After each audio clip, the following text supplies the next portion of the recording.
Hey everyone, welcome back to another video. A little different style video here today. If you've been on my channel for any length of time, you may have noticed that first off, I post every Tuesdays and Fridays. And if you've noticed, on my Fridays, I like to do a little bit more raw and authentic content. And so today I thought I'd follow suit in that and kind of just post a little desk review. Because I know if you're anything like me, I love a good desk productivity setup-ish kind of video.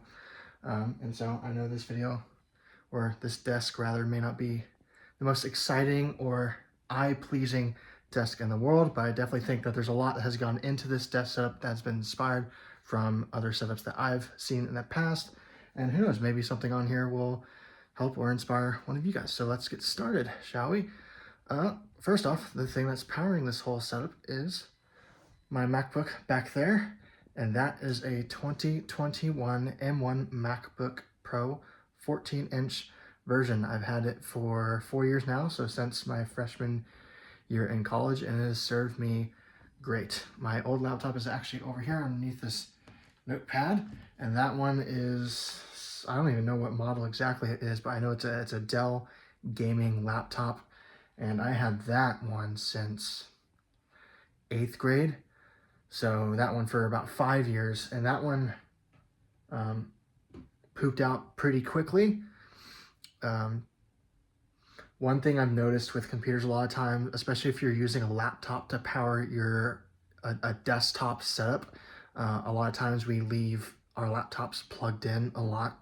And I've noticed that, especially with this laptop in particular, that it can do a lot of damage to the battery.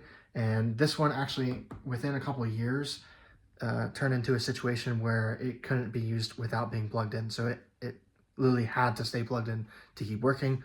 But this laptop has actually worked phenomenal through 4 years, no problems. I can take it on the go with me. Battery still works fine.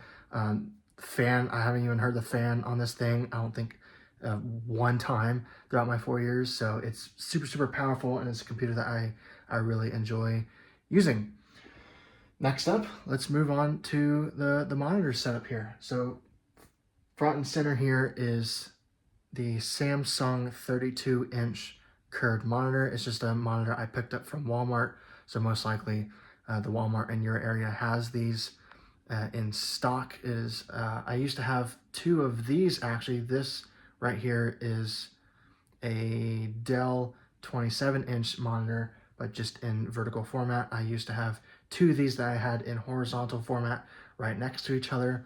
And I saw that my friend had upgraded to this one. He said, "Oh, I just got these from Walmart." And I was like, "No way."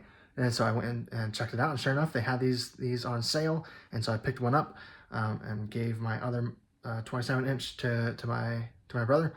And now I'm rocking both of these setup, and I actually really love this size monitor. I think for me, it's perfect. I think the 27-inch is just slightly too small. I'm someone who loves a lot of screen real estate. I love to, kind of multitask and have a lot of tabs going at once. I like to split the screen. And so I find that the 32-inch, I think, does the best in terms of balancing productivity without also being too big to where it's getting into like TV territory. So I definitely think it's the most amount of bang for your buck, and I would highly recommend it. And also the curved is just a really cool feature. When you look at it from the side, it's kind of curved.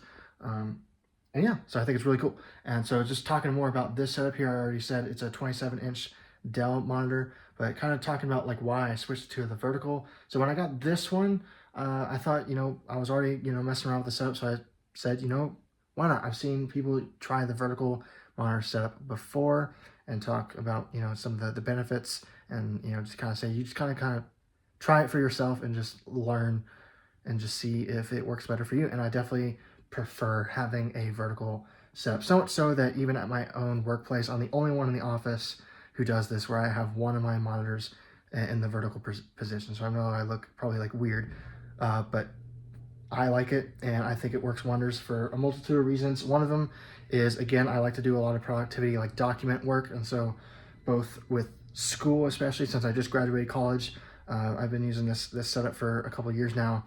And so having the vertical monitor, especially when you're in school, helps a ton with things like essays, reading PDFs, reading websites, and nowadays with work and doing my own kind of business things. It definitely helps. Just anything that I prefer to that you need to kind of scroll down. So even putting like an extra YouTube tab where you can just see more of your feed in vertical format, so it's less having to scroll, is a game changer. When you can just see everything in one format, in one screen, and you don't have to go and scroll and look for it and kind of remember, well, what was above this, right? It just works wonders for me. And another thing, kind of talking about like some of the physical benefits, I do think that for me, one thing I've noticed, I'm sure I would notice more if I switched back when I don't have it, is some of the physical benefits. For me, I think having a vertical monitor helps with my eyes and neck. You know, I didn't have like any kind of like eye pain or neck pain, but I definitely think that it's just easier on the eyes when I have to, I think it's easier to do like a vertical up and down motion than it is to do like a side to side. Whenever you like stretch side to side, you always find yourself like tending to like look that way. And so if any of you guys out there have any kind of like neck pain, maybe this is a solution out there where it's like you have to do less with your head and it's more just scanning with your eyes. And so those are just a couple of reasons why I like to have a vertical monitor and why some of you out there may enjoy and appreciate it. Next up, speakers are literally just some old Sony speakers that my dad had in the garage and used in the past. And so whenever I had a setup here and I was setting up my desk initially years ago, this is just what we had. It's just what I've used. They've worked great, but definitely is one of the top things on this desk that I think needs improving, especially with what you see here. I do a lot of music stuff, and so there's a lot of audio. Audio is a big part of this setup, so I definitely think it's worth it for me and time for me to invest in a higher quality audio setup.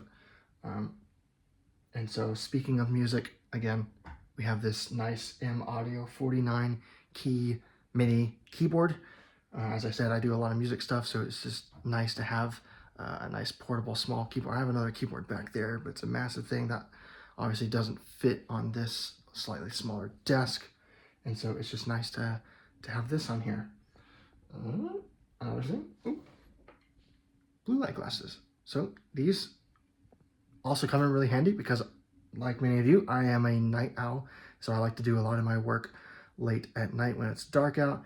And so I definitely think that having some blue light glasses helps with my sleep and just general eye strain. I find it easier to just look at the screen when there's a little less blue light just kind of attacking my eyes, right? And so, you know, if you're someone who has sensitive eyes or has trouble sleeping, get yourself a pair on Amazon. I think they sell like a pack of 2 for like $10.